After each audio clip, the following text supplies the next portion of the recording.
There's no need to resaw at the table saw when you have a good bandsaw and a Resaw King Blade. That's the carbide tip bandsaw blade with variable tooth spacing to virtually eliminate blade flutter.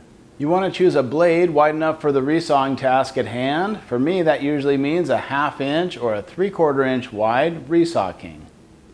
Resawing at the bandsaw is much safer, and that's especially true if you're working with rough lumber that hasn't been edge jointed yet. Hey, a saw stop can't prevent kickback, but if you have a good bandsaw with just the right blade, it's the safest option for resawing. And we feel the Laguna Resaw King is the best bandsaw blade on the market for resawing. You get carbide teeth that can be resharpened 4 to 5 times per blade, variable tooth spacing to eliminate blade flutter, plus you're going to be very efficient with your prized hardwood stock because the kerf is so thin compared to a table saw. The Resaw King kerf is less than half the thickness of even a thin kerf table saw blade.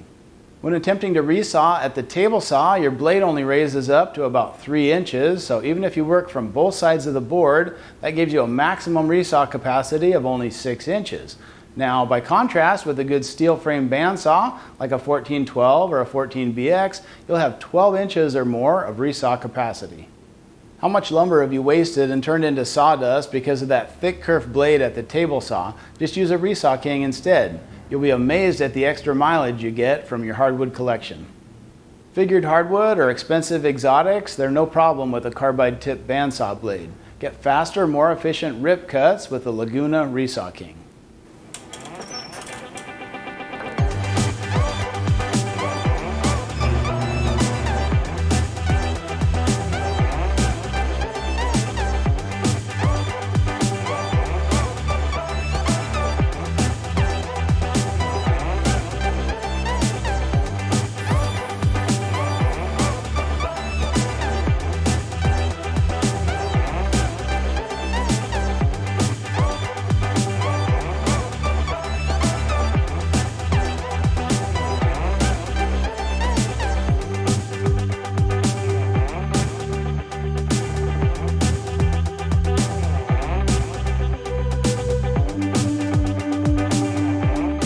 You'll find more information about these world-class bandsaws and the carbide-tipped Resaw King at lagunatools.com.